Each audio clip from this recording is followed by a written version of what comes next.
예. 어, 지난주에 이어서 지금 이 굳이 말하자면 죄론입니다. 죄론. 이 죄라는 거에 대해서 또 이렇게까지 다룰 필요가 있을까? 자세하게 다룰 필요가 있을까?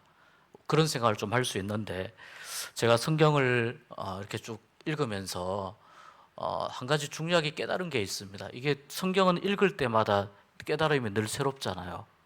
어떤 부분을 깨닫냐면 이 창세기 3장에서 우리에게 알려주는 죄의 여러 가지 모습들의 그 원형이라고 해야 될까요?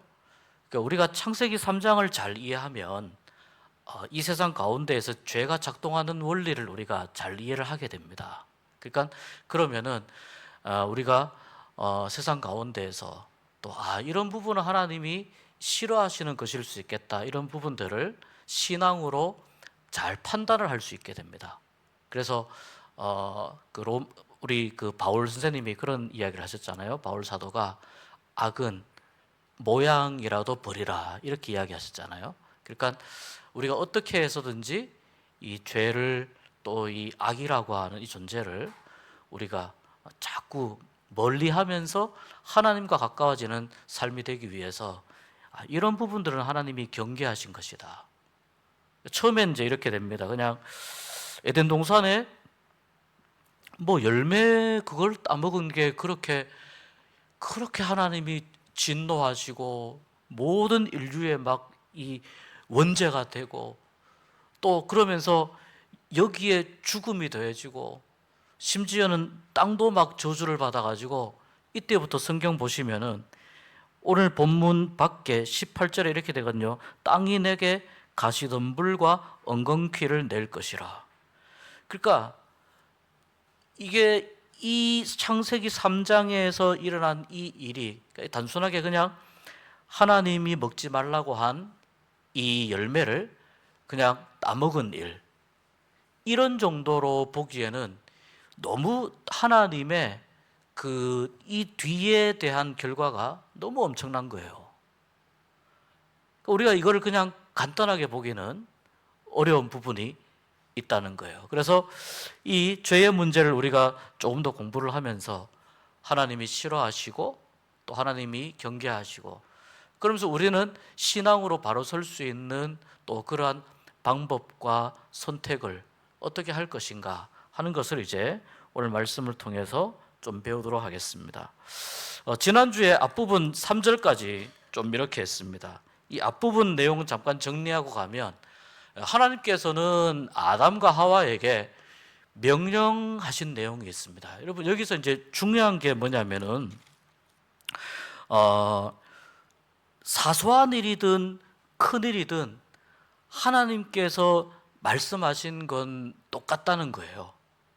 우리가 생각할 때는, 예를 들어 홍해가 갈라지는 건 우리가 생각할 때는 너무 엄청난 일입니다. 어마어마한 일입니다. 정말 홍해를 향해서 하나님의 지팡이를 가리켰을 때, 하나님의 이름으로 선포했을 때 홍해가 정말 갈라지고, 그게 가능할까? 지금도 뭐 이렇게 여러 과학 장비나 이런 것들을 동원해서 이게 정말 가능할까? 그리고 그것을 나름대로 자연 현상으로 이제 설명하려고 하는 그런 시들도 많이 있고, 여러 관점에서 많이 본단 말이죠. 그러니까 그거는 이제 우리가 인간편에서 볼 때는 굉장히 엄청난 거예요. 그런데 모세가 누구보다도 하나님이 사랑했던 지도자잖아요. 또 하나님의 말씀을 너무 잘 따랐고 순종했고, 그래서 이스라엘 백성들을 40년 동안 이끌었는데, 이제 가나안 땅 코앞에 와서 하나님께서 여기에서 모세에게 너는 가나안 땅에 이제 못 들어간다고 말씀하시는 거예요. 그때 나이가 모세가 120세지만 성경은 모세가 아직 그때 이 육체적으로도 그렇고 눈이 흐리지 않았다 그러거든요. 그러니까 굉장히 모세의 건강이 양호한 상태였습니다. 그럼에도 불구하고 가나안 땅에 못 들어간다. 이유가 뭐냐면, 그때 반석에서 내가 너에게 말했잖아. 하나님의 지팡이를 들고 명령하라고 했는데, 그때 모세가 굉장히 화가 났던 것 같습니다. 그래서 이 반석을 갖다가 명령하는 것이 아니고 2번을 지팡이로 쳐버립니다. 여러분 한번 잘 생각해 보십시오. 그거 얼마든지 하나님께서 좀 봐주실 수 있는 일 아닐까요? 하나님이 그렇게 사랑이 많으시고 모세를 그렇게 사랑하시는데, 아니 여기까지 데리고 오셔 놓고 갑자기 너 예전에 그때 반석 2번 때린 적 있지?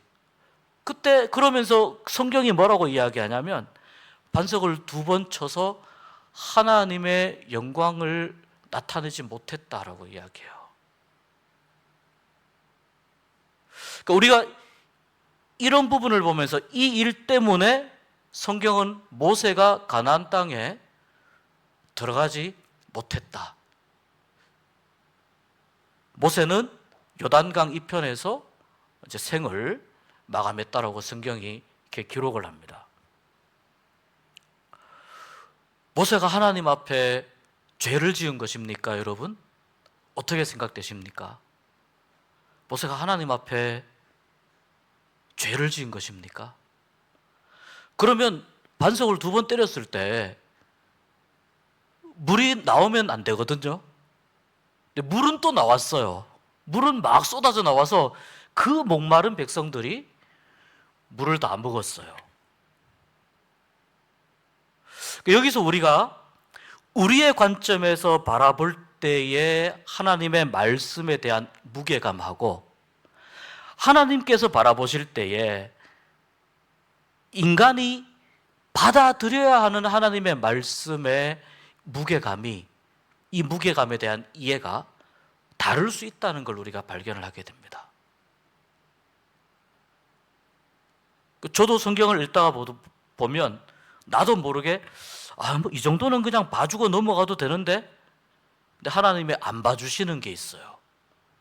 또 어떤 건 이건 절대로 봐줄 수 없겠는데 하나님이 봐주시는 게 있어요. 요나가 니느웨 성에 갔을 때 한번 보십시오, 여러분. 요나가 니느웨 성에 대충 외쳤잖아요. 야, 니네 40일 지나면 폭삭 망한대. 근데 그 말 듣고 니느웨 성의 그 왕으로부터 모든 백성들이 전부 다 베옷을 입고, 이 베옷은 일종의 그 슬픔과 애통의 상징입니다. 베옷을 입고 또 제 위에 앉아서 죄를 이렇게 막 뒤집어 쓰고 회개했다고 말씀하거든요. 근데 이제 요나는 선지자니까 하나님 말씀을 전했어요. 그리고 요나는 선지자니까 이제 하나님이 망하게 하신다고 했으니까 니느웨가 어떻게 망하는지 내가 한번 보자. 그러고 이제 좀 이렇게 언덕배기 같은 데 올라가서 이렇게 뜨거우니까 이렇게 움막 비슷한 걸 지었는데 박농쿨이 와가지고 이렇게 그늘을 딱 만들어줬단 말이죠. 너무 시원하게 니느웨가 망하는 걸 구경하려고 하는데 벌레 한 마리가 박농쿨을 갉아먹어서 이게 바짝 말랐죠. 이 박농쿨이 말라서 죽었죠. 그리고 요나가 박농쿨이 말라서 죽은 거에 막 화를 냅니다. 자기가 잘하게 하지 않았으면서도 막 화를 냅니다. 그때 하나님 말씀합니다. 요나야, 이 박농쿨 하나 때문에 그렇게 화를 내느냐? 지금 저기 또 그다음 그 니느웨 성에 있는 수많은 사람들이 그러고 회개를 했잖아요. 그래서 암만 기다려도 니느웨가 망하지 않는 거예요. 그럼 요나가 그것 때문에 하나님께 불평을 합니다. 하나님 이게 뭡니까? 이게 도대체 하나님 이게 뭐 하시는 겁니까? 하나님 말씀하세요. 그 니느웨에 좌우를 분별하지 못하는 사람들 12만여 명이 있다. 네가 너에게 그늘을 만들어준 이 박농쿨, 네가 직접 키우지도 않았는데 그 박농쿨이 말라 죽은 거, 박농쿨을 네가 그렇게 아꼈으면 내가 니느웨 사람들을 아끼는 마음은 어떻겠느냐.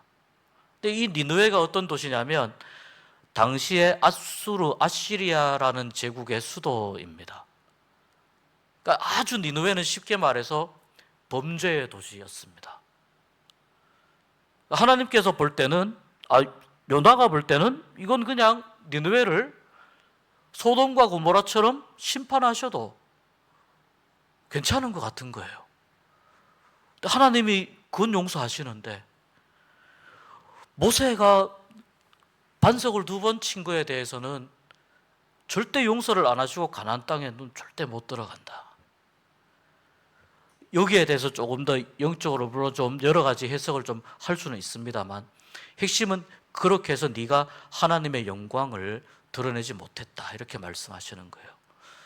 우리가 성경을 읽을 때 우리가 생각할 때는 이 말씀은 굉장히 막 크고 엄청난 말씀인 것 같고 굉장한 기적인 것 같고, 이거는 좀 그냥 웬만하면 좀 될 것 같고, 이건 좀 그냥 사소해서 별로 신경 안 써도 될 것 같고, 이렇게 생각할 수 있다는 거예요.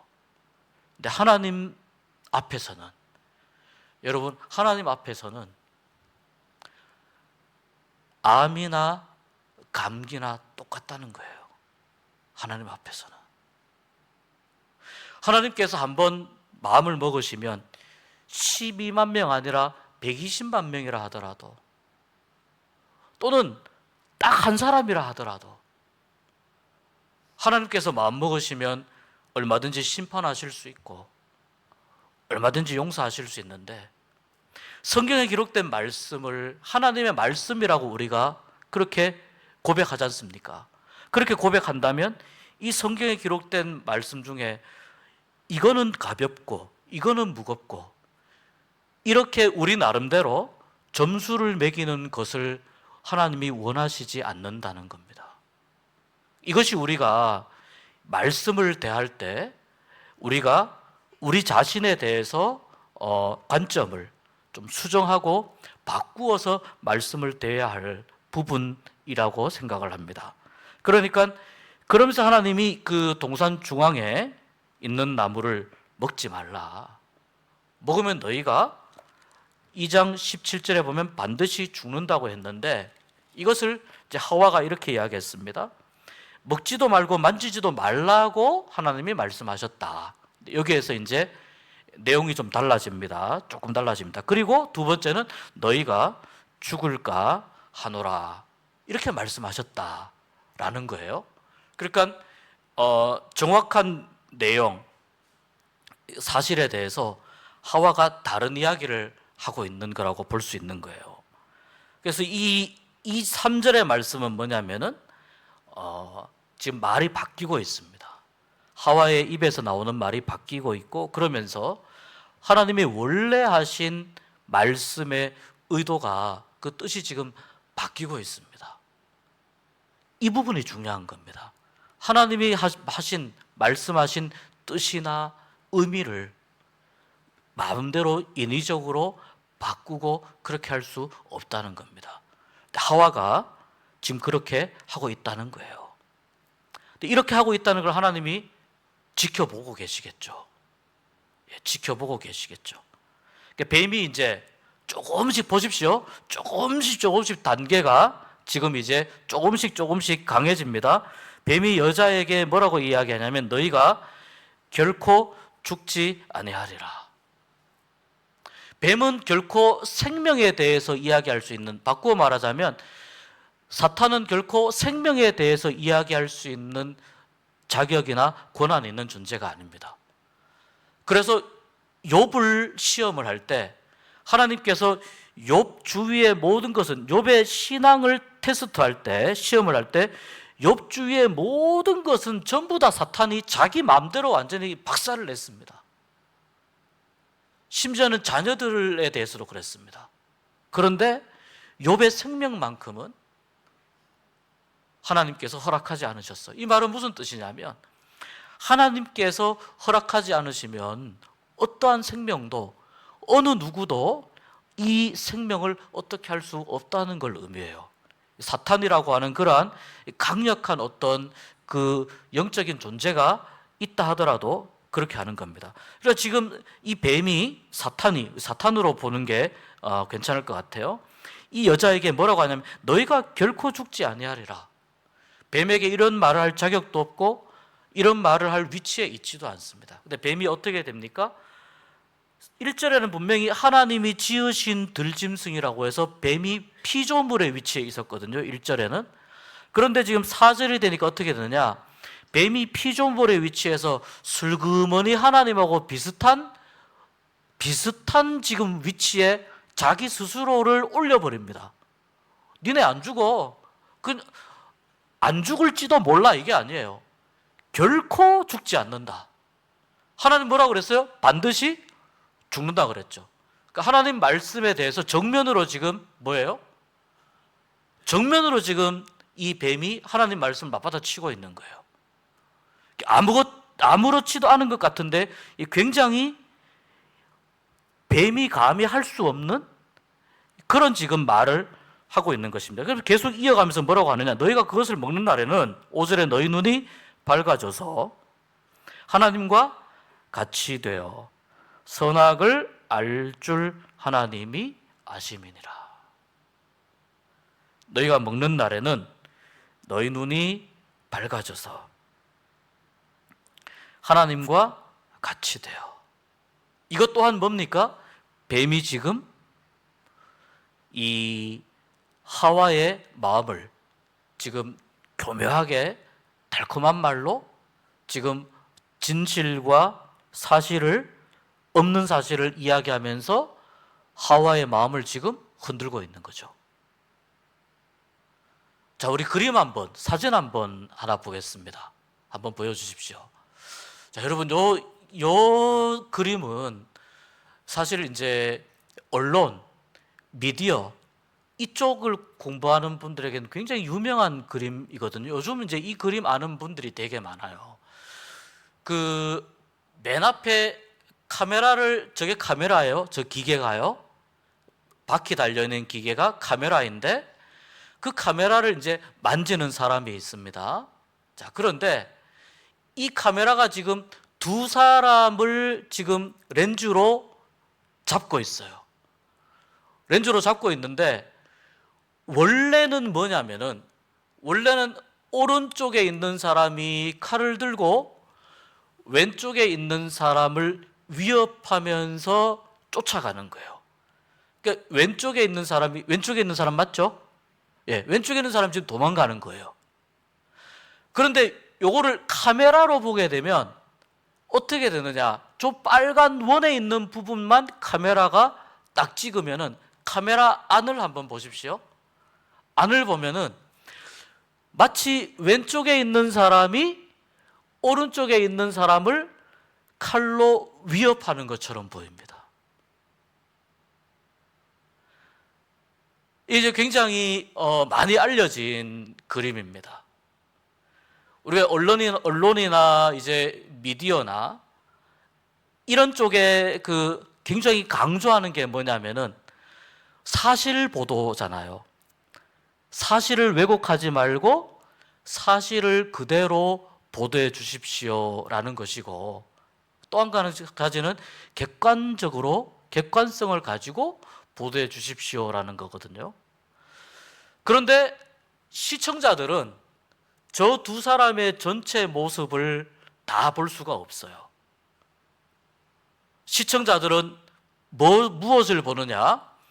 저 텔레비전 화면 안에 렌즈로 잡은 저 화면만 보는 거예요. 그럼 원래 사실과 완전히 반대되는 사실을 시청자는 보면서 어떻게 생각하느냐? 이 화면 안에 보이는 요 그림이 진짜라고 생각을 하게 됩니다. 화면 안에 보이는 요 그림이 진짜다. 여러분, 저는 유튜브의 효용성을 굉장히 많이 인정하고, 또 저도 때로 유튜브로부터 아주 유용한 정보들을 많이 얻기도 하는데, 또 때로는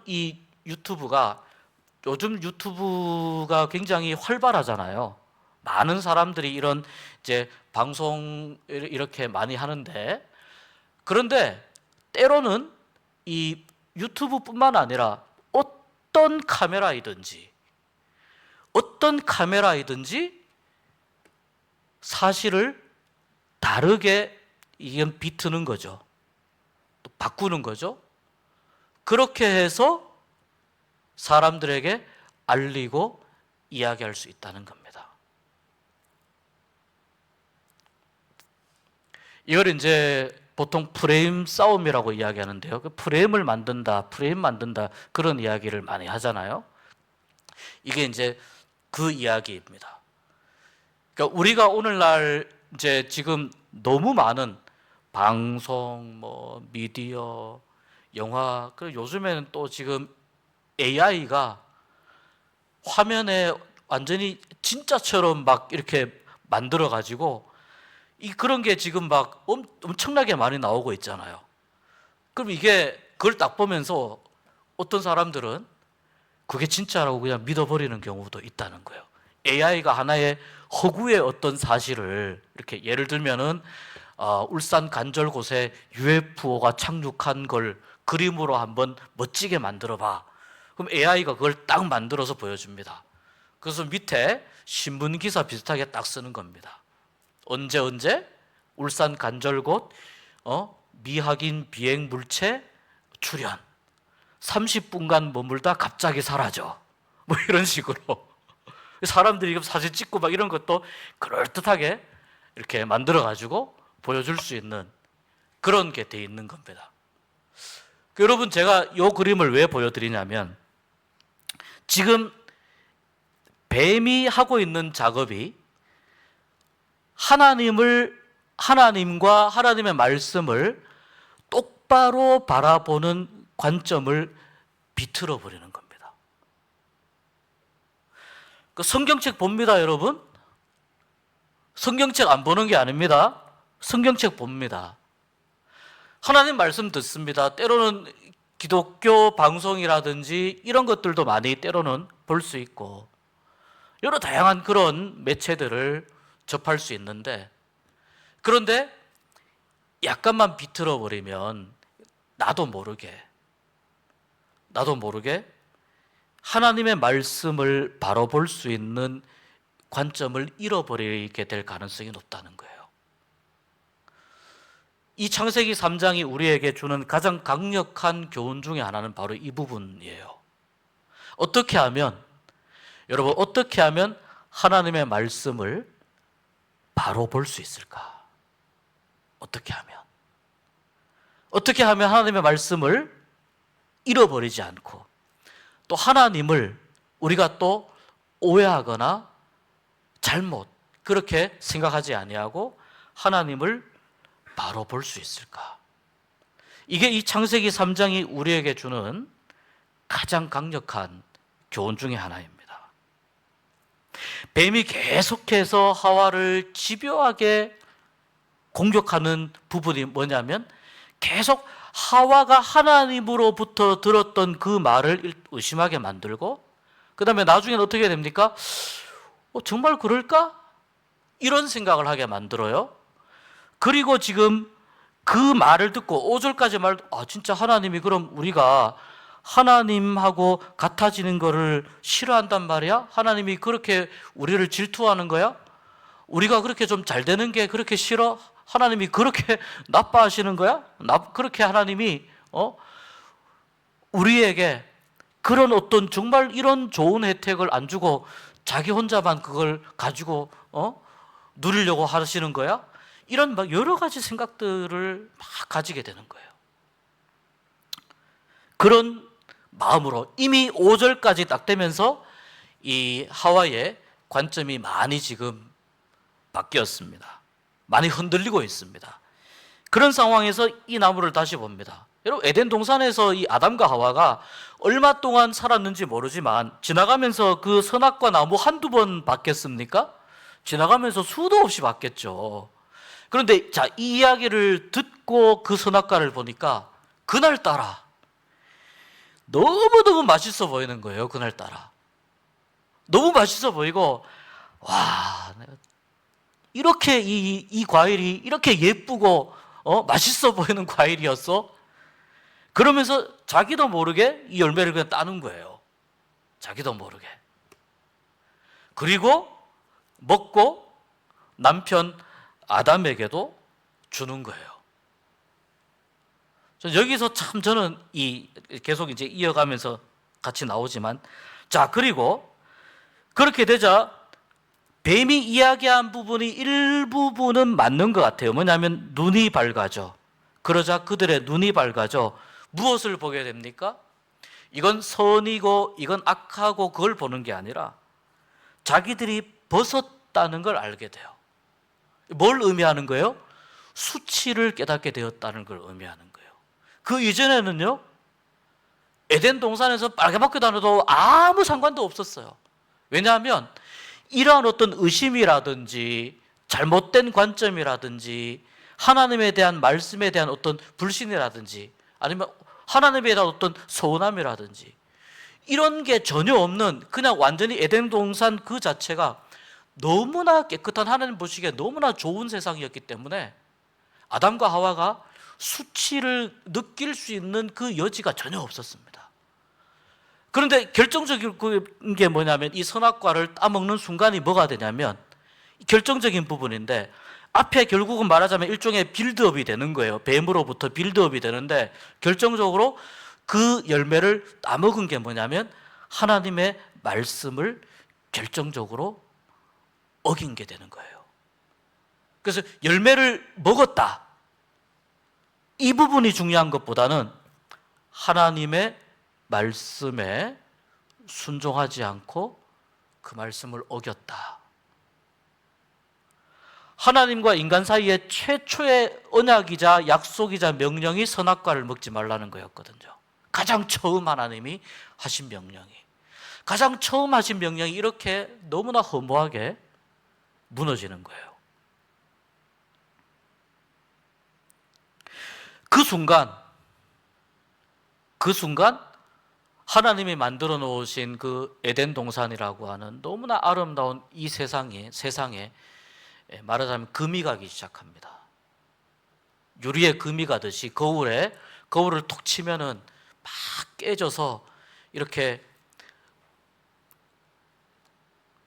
보이긴 하지만 온전히 보이지 않고 금이 막 간 채로 깨어져 있잖아요. 그런 것처럼 에덴 동산에, 그 다음에 각자 자기 자신들의 존재에, 아담은 아담대로, 하와는 하와대로, 뱀은 뱀대로, 그 에덴 동산이라고 하는 세상은 세상대로 금이 가기 시작합니다.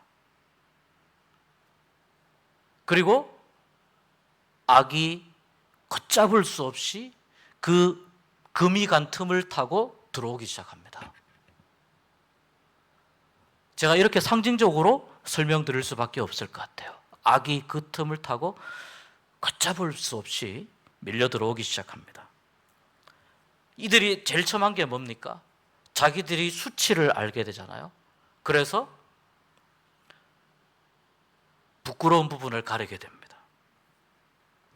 숨기는 거예요. 그전에 안 숨겨도 됐거든요. 숨기는 거예요. 하나님께서 이런 모든 과정들을 다 보고 계시죠. 알고 계시죠. 그런데 하나님이 왔다 갔다 하시는데, 하나님이 왔다 갔다 하시는 그 소리를 듣고 8절에 보면은요, 아담과 그의 아내가 여호와 하나님의 낯을 피하여, 여호와 하나님의 낯을 피하여. 하나님을 왜 피합니까?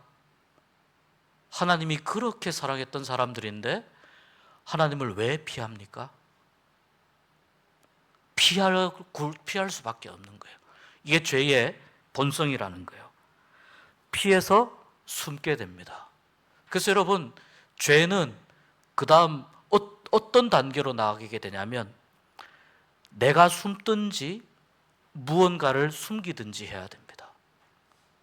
내가 숨든지 무언가를 숨기든지. 그래서 낮보다는 밤에 범죄가 더 많이 일어나는 거고요. 왜냐하면 어두울 때 더 잘 숨거나 숨길 수 있잖아요. 그런데 이게 단순히 낮과 밤의 문제가 아니라 예를 들면 이 지금 내 마음 가운데에도 마음에도 금이 가서 이 죄와 악이 물밀듯이 지금 들어오고 있어요. 내가 지금 전혀 감당할 수 없을 만큼 들어오고 있거든요. 내 마음도 숨겨야 되는 거예요. 그게 뭐예요? 10절에 이야기하는 내가 벗었으므로 두려워하여 숨었나이다. 하나님에 대해서 어떤 마음이 생겨요? 두려운 마음이 생겨요. 하나님에 대해서. 하나님에 대해서 두려워하는 마음이 생겨요. 사람들이 왜 죽음을 두려워합니까, 여러분? 그 근본적인 마음을 추적해서 들어가면 결국은 하나님에 대한 두려움이에요. 하나님을 인정하지 않지만 마지막에 정말 숨이 넘어갈 때 하나님을 인정하지 않을 수가 없어요. 여기가 마지막이라고 한번 생각해 보십시오. 진짜 내가 이 순간이, 이 지점이 내가 죽는 순간이고 죽는 자리이구나라고 한번 생각해 보십시오. 하나님을 인정하지 않을 수가 없어요, 여러분. 그 죄는 뭐예요? 죄는 숨기려고 하는 거, 그 다음에 숨으려고 하는 거, 무언가 계속 가리려고 하는 거죠. 그 다음에 또 뭐냐면은 도망하게 만들어요. 어디로부터? 하나님으로부터 자꾸 멀리 도망하게 만들어요. 그래서 여러분, 이 죄의 어떤 이러한 속성을 우리가 잘 이해하지 못하면 회개가 어려운 거예요. 죄의 속성을 잘 이해하지 못하면. 우리가 정말 하나님과의 이 어떤 정말 영적인 관계를, 하나님과의 관계를 우리가 정말 회복하고 정말 그냥 어떤 교회를 왔다 갔다 하는, 그냥 교회를 어떤 문화생활 정도로 생각하는 게 아니고 정말 하나님 안에 생명이 있잖아요. 정말 하나님 안에 구원이 있고 하나님만이 우리를 살려주시고 생명을 주관하시는 분이시잖아요. 그러면은 우리가 어떻게든 하나님과의 이 관계가, 하나님과의 자녀되는 관계가 어떻게든 회복이 돼야 된단 말이죠. 그래야 우리가 은혜를 누릴 수가 있어요. 안 그러면 하나님이 막 소나기 같은 은혜를 쏟아 부어주셔도 간장 종지 같은 그런 그릇을 갖다가 뒤엎어 놓은 거하고 똑같은 거예요. 교회를 다니니까 그릇이 좀 작아도 은혜를 조금 맛볼 수는 있겠죠. 근데 하나님이 우리에게 주고 싶어 하시는 은혜는 간장 종지 같은 데 담을 수 있는 게 아니에요. 태평양 같은 바다에도 다 못 담을 만큼 어마어마한 은혜를 하나님 우리에게 주시고 싶어 하시는데, 문제가 뭐냐면 우리가 하나님을 두려워해서 자꾸 도망가는 거예요. 어떤 이유를 대서든지 도망가는 거예요, 여러분. 기도의 자리, 말씀의 자리, 예배의 자리, 어떤 이유를 대서든지 오늘 날씨 너무 더운데, 오늘 비가 너무 많이 오는데, 오늘 이런 이유 때문에 저런 이유 때문에, 오늘 12시 기도해야 되는데 12시 기도하면 냉면 시켜놨는데 10분 동안 기도하면 냉면 불어서 이거 맛없어지는데, 우리가 어떤 식으로든 계속해서 끊임없이 어떤 유혹이 우리에게 있냐면은 끊임없이 하나님으로부터 1mm라도 죄는 우리를 하나님으로부터 멀게 떨어뜨려 놓으려고 하는 거예요. 그래야 우리가 하나님의 은혜를 덜 못 받으니까, 아니 어떨 땐 아예 못 받게 되니까.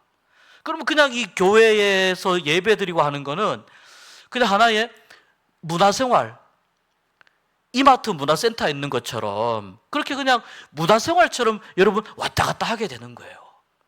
이 창세기 3장은 본질적으로 하나님에 대해서 정확한 시선을 가져라는 거예요. 하나님에 대해서, 하나님의 말씀에 대해서 정확한 시선과 관점을 가지고 하나님을 향해 있는 그 방향을 단 1도라도 뒤틀지 말라는 거예요. 1도라도 뒤틀게 되면 거기에서 뭐가 오느냐?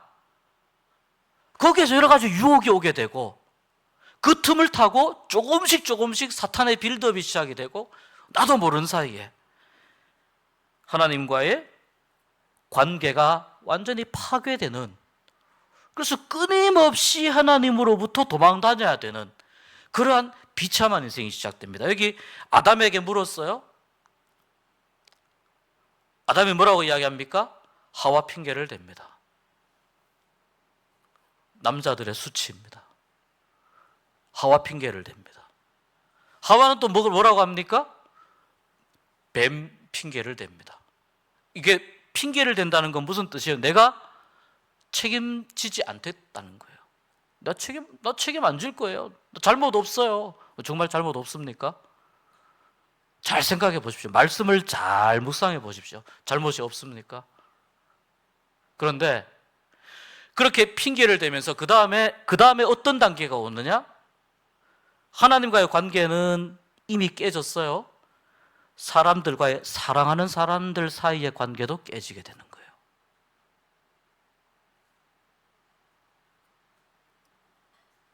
그리고 이 사랑하는 사람들과의 관계가 이 창세기 3장에서는 깨어진 정도에서 마무리되잖아요.